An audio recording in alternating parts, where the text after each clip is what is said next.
Amazing. We have Dr. Chris Monroe with us. You are the co-founder and chief scientist of IonQ, which is a company just founded in 2015 after 25 years of research. Can you please let our viewers know what IonQ is doing and why it needed 25 years of research? Well, the ion in IonQ stands for atomic ions. That is, these are individual atoms that have a charge, electrical charge. And these are the guts of our quantum computers, the transistors, if you will, the inner pieces. They're individual atoms. What's somewhat exotic about our platform is that these atoms are not part of a solid. They're not part of a surface. They're actually isolated. They're floating in space. On top of a little chip in a vacuum chamber. There's no air. And we poke them with laser beams. There's no wires. And all of these things are absolutely necessary to maintain a quantum system. And for those of you that aren't informed in quantum physics, it basically is the theory of things that are very simple, like individual atoms, individual particles. And it requires extreme isolation of the system from all measurement.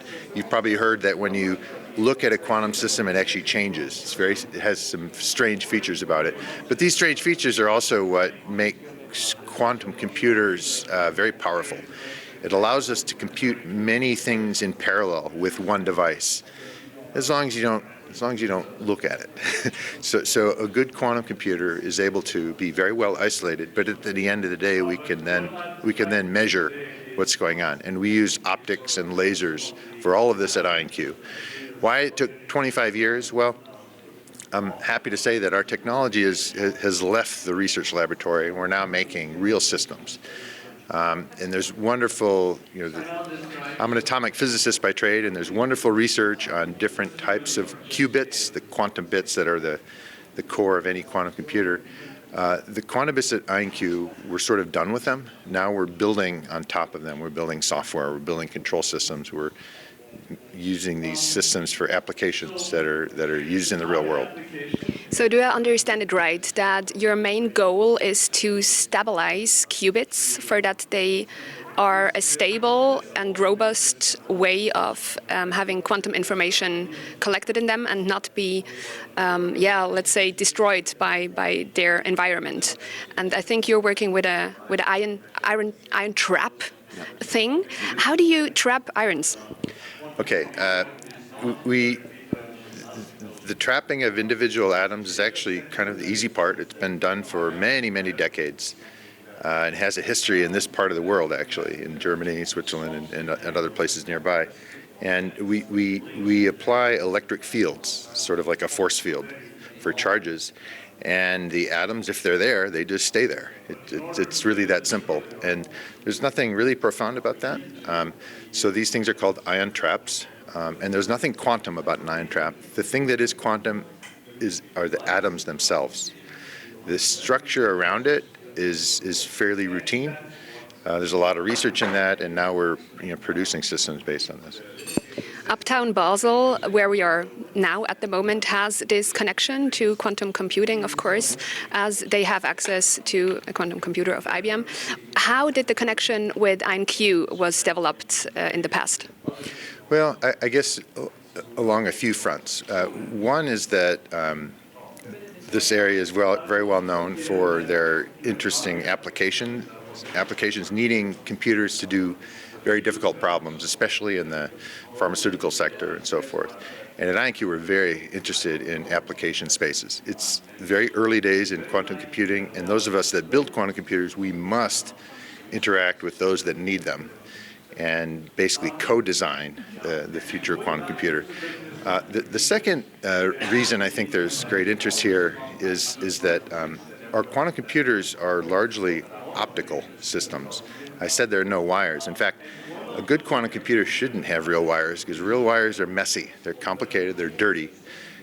We use individual laser beams to control our qubits, and optical technology is the best optical technology in the world. Really comes from this part of the world, this part of Europe, and we're very interested in working very closely with optomechanical engineers in the area. Amazing. So you said you're working closely with companies that are in need of quantum computing. So in your experience, also working with all these companies that are based here, what are the needs? Well, like any new technology, it's hard for me to predict exactly where these systems will find will resonate with the user community. But there are countless problems that we are very poor at computing right now, and these are largely optimizers, logistics. How do you? I'm thinking of a company that has a logistical problem of, say, delivering 1 million packages a day, and they want to minimize the travel routes involved. So these are really hard optimization problems, and the reason they're hard is there are countless numbers of configurations possible, and it's very hard to optimize over a number so big that number is more than the number of atoms in the universe. We just can't think about numbers that big, but quantum computers can. And the trick, of course, is that you don't get access to all those numbers at the same time, but a quantum computer can consider them all and make an optimization, and then we can read out the answer at the end. So I mentioned pharmaceutical applications. One is drug discovery. If we have, say, 10,000 compounds, but we know that 5 of them together will attack a certain virus, say, which 5? Well, there are way too many combinations, and having a computer that can deal with all those combinations is a really hard problem. On the other hand, also in the pharmaceutical area is simulating what a molecule does, the dynamics of a molecule, which is, again, a sort of an optimization problem. You know, I'm drinking coffee here. Even the caffeine molecule has 100 electrons. Those 100 electrons can be configured in a huge number of ways that we cannot program on a regular computer. A quantum computer may be able to do this. There are great hints that the future quantum computers will allow us to model new materials, ones that we don't even have yet, and also understand the materials that we do have and how they interact with others for catalyzers, for more efficient fuels, things like this.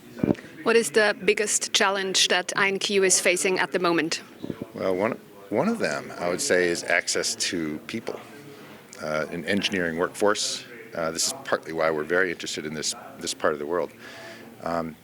Seasoned engineers that aren't afraid of launching into quantum engineering. You know, quantum physics, it's very easy. The rules that quantum physics asks for, it's very easy to say what they are. They're just strange. They're confounding. And I've given up trying to understand them. I know how to use them.